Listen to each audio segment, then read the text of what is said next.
Ele que tem uma cabeça brilhante, de tão depilada que é, o nosso ditador Alexandre de Moraes proibiu Felipe Martins, ex-assessor especial de Jair Bolsonaro, de dar entrevista ao portal Poder 360.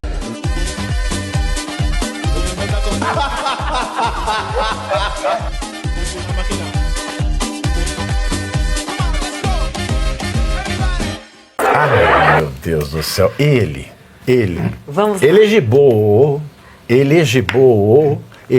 eu falei faraó, ele, o presidente do Conselho de Ministros, nosso presidente de fato, ele que é nosso condutor, nosso protetor, nosso líder, ele que é nosso salvador, ele que é protetor da democracia, primeiro de seu nome, ele que é o ontem, o hoje e o amanhã.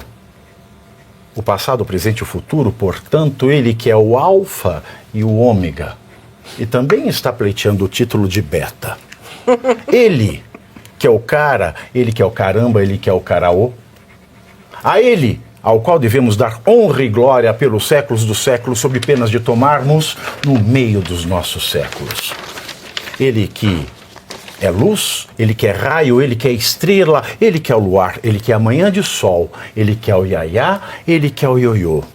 Ele que segura o tchan, ele que amarra o tchan, ele que passa debaixo da cordinha, ele que vai descendo na boquinha da garrafa, ele que é o acererê, ele que é o rá, ele que é o berrê. Ele que é o berrê, betuberrê, ele se bionomba. Ele que é o marrape, e é o debui, e também ele que é o dipi. Ele que é pau, ele que é pedra, ele que é o fim do caminho. Ele que é o resto de toco, ele que é um pouco sozinho. Muito sozinho. Ele que é o sangue no olhar do vampiro, ele que é as juras de maldição. Ele que é o filho reborn, que ainda não veio. Ele que é o dente do tubarão. Ele que nasceu há 10 mil anos atrás. Ele que não tem nada deste mundo que ele não saiba demais. Nosso Führer, nosso Duce, nosso Gengis Khan. Nosso não mal, mas bom Tse Tung, sem o qual nós estaríamos desorientados. Ele que é a bússola deste país. Ele que tem uma cabeça brilhante, de tão depilada que é. O nosso ditador Alexandre de Moraes proibiu Felipe Martins, ex-assessor especial de Jair Bolsonaro, de dar entrevista ao portal Poder 360, justificando que pretende evitar o risco de tumulto processual. Em sua decisão, porém, Moraes não explica o que é um risco de tumulto. O que ele explica também, né? Felipe Martins é réu, também vergonhosamente réu, na ação penal, também vergonhosamente ação penal, da suposta tentativa de golpe, piriri, pororó, mas outros réus do mesmo processo, como o próprio Bolsonaro, falam com frequência a veículos de imprensa. O pedido da entrevista foi protocolado no STF em 12 de março deste ano, quase 4 meses atrás. No requerimento, o portal Poder 360 alega que a realização da entrevista não é inconciliável com o devido respeito às medidas cautelares impostas e diz haver interesse público. E aí, Scaff? Olha, eu não sei como é que um réu que responde em liberdade ou não pode ter sua liberdade de expressão aniquilada, né? Ele está vivo, ele precisa se manifestar. E mais, o princípio da ampla defesa, a defesa esperneia da forma como quiser. Porque no processo penal, as coisas não acontecem documentalmente, somente como as partes querem. Elas acontecem como elas realmente aconteceram no mundo real. Então isso pode até ser analisado com um cerceamento de defesa, porque a defesa, ela pode se manifestar a qualquer momento e fala por último. Então realmente eu não consigo entender qual é a correlação entre ampla defesa e tumulto processual. Eu acho que não existe essa correlação, são coisas que não podem se encontrar. Tumulto processual é quando o Estado te processa indevidamente e faz um tumulto na sua vida. Isso é um tumulto processual na vida de uma pessoa que tem presunção de inocência e fica meses, anos respondendo um processo criminal que o Estado é contra ele. Agora, se ele não puder espernear, se ele não puder exercer a ampla defesa e não tiver a presunção da inocência ao seu lado, que são princípios constitucionais, não existe O que é Constituição? tumulto processual. Tumulto processual não combina com ampla defesa. Então, fazer uma pessoa se calar no meio de um processo pode estar configurando mais uma nulidade, como disse o Pavinato, mais uma, né? Porque é um cerceamento de defesa. Porque a pessoa pode se expressar fora dos autos. E o juiz pega aquela expressão, traz para dentro dos autos e julga Agora da forma como ele achar. Eu queria ver o Chico Buarque com a violinha dele, Campete. Pai, faça de mim esse caso. Pai. Exatamente. É censura, gente, não adianta. Você impedir uma manifestação de alguém que está livre e que não tem uma condenação, você está preterindo realmente o que o SCA falou, direito de defesa. Porque o que vige no nosso ordenamento é a ampla defesa e não a ampla acusação. A acusação ela se restringe ali ao que foi apresentado nos autos. A defesa, obviamente, pode buscar e se manifestar pelas diversas formas em direito admitidas, né? Então, mas ainda mais grave que aconteceu com o Felipe... E aquele princípio que ele aplica, o Moraes, então é o indúbio pau no réu, né? Mais ou menos isso. O pior disso tudo foi, por exemplo, o Felipe ter ficado preso por 7 meses. E 10 dias. Não, ele ainda está exatamente, preso. Né? Ele ainda está preso. Ele ainda está preso, está confinado em casa. Mesmo tendo a seu favor uma declaração da Latam que diz que no dia 31 de dezembro ele estava de Curitiba, de Brasília para Curitiba. Isso foi totalmente ignorado. Então são fatos ignorados, são um processo com várias nulidades. E antes até da fase instrutória já havia nulidades, como o Pavinato bem mencionou aqui. Então ele está tendo seu direito de defesa cerceado e realmente não tem outra palavra a dizer, ele está sendo censurado. Uma entrevista para o Poder 360 ele poderia esclarecer muitas coisas ali que poderiam ser colacionadas ao processo. O STF virou um tribunal de inquisição. Não? Eu pergunto, o que é tumulto processual? Um processo deve ser o quê? Um livro de romance, um livro de poesia para crianças, com toda a delicadeza do mundo. O processo penal, muitas vezes, tem uma coisa mais tumultuada, mais acalorada, assim por diante. Eu não consigo ver o que possa haver de problema. O tumulto processual me parece que é desrespeitar as ordens do juiz, tentar fugir do próprio tribunal, tentar atentar contra alguém durante a sessão da corte. Essas coisas podem ser tumulto.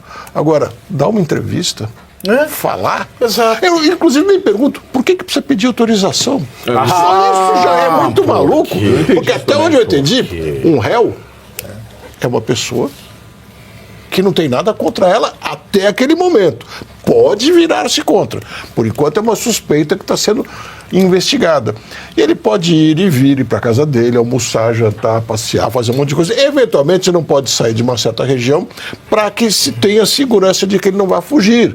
Agora, não poder falar, eu realmente não consigo entender. Eu não consigo entender o tumulto processual quando o processo é o próprio tumulto, né, Ana Paula? Não devia nem haver processo. Olha, essa situação específica do Felipe Martins causa-me uma certa inquietação, porque nem o presidente Bolsonaro, que é réu e que é o líder máximo aí, né, de toda essa suposta tentativa de golpe, essa locademia de golpe, está proibido de dar entrevistas. Então, por que o Alexandre de Moraes quer tanto o silêncio do Felipe Martins? Ele ficou preso 7 meses, preso, encarcerado, porque ele continua preso. 7 meses, 10 dias na solitária. Me parece que aí numa tentativa de que ele fosse um delator antes do Mauro Cid, e ele ficou calado. E aí nós temos por que esse silêncio do Felipe Martins é tão imprescindível e por que isso causaria um tumulto? Será que isso tem, e na minha visão tem, a ver com o processo que corre nos Estados Unidos, que é justamente a investigação de o que aconteceu com uma fraude no sistema imigratório americano, que está sendo investigado e que lá isso é crime, com pena de, se não me engano, 20 anos de cadeia. E será que ele poderia falar alguma coisa sobre isso? Isso tumultuaria? O que aconteceu? Por que ele precisa ficar calado, mais calado até do que o próprio Jair Bolsonaro? Então, eu acredito que, até fazendo uma alusão à pauta anterior, muitas coisas estão acontecendo, inclusive esta investigação nos Estados Unidos, onde as pessoas responsáveis por essa fraude serão identificadas. Então, vamos aguardar, não é?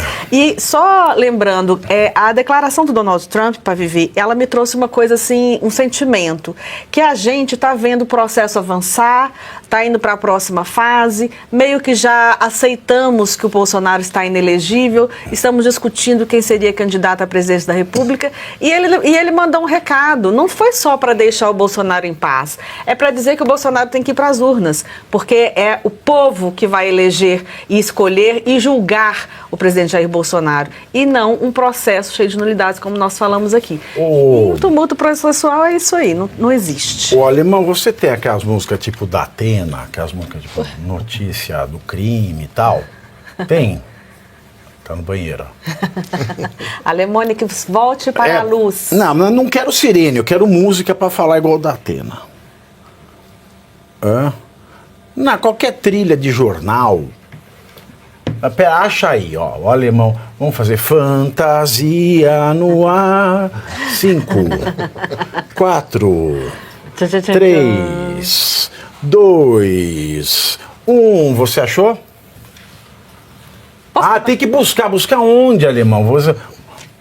Você vai não, então esquece. Já cortou o meu clima. Não, enquanto isso eu podia contar o que eu fiz enquanto você estava de férias. O que você fez enquanto eu estava de férias? Eu estava fazendo coisas muito interessantes. Jogo dos tontinhos agora. Coisas muito interessantes, você pode perguntar. Não, então vamos lá. Cada um pega a plaquinha, vira. Tá. Eu vou falar para você. Você não, que você vai responder. Tá. Ok. Tá, você diz o que a doutora Ana Paula fez enquanto eu estava de férias? Aí vocês tentam adivinhar. O que a doutora Ana Paula fez enquanto eu estava de férias. Escreva, valendo! 10 segundos. 10 segundos. 10 segundos é muito tempo.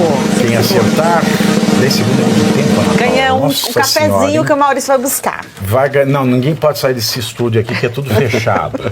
É verdade. Aqui a gente tem vai, gente, ousadia, hein? Que eu não sou uma vamos às respostas aqui. Comum. O que a doutora Ana Paula fez durante as minhas férias? Alfredo Scaff, o que ela fez? Mostre aí. E você aí, já está preparado para ter todos os argumentos para dizer que Marx não foi um cara legal, para dizer que o comunismo não é um lugar para diversidade, para desmontar essa grande fake news histórica da esquerda, que é repetida por nossos professores de história, de geografia, de sociologia, que é repetida nas universidades, que é repetida nos livros.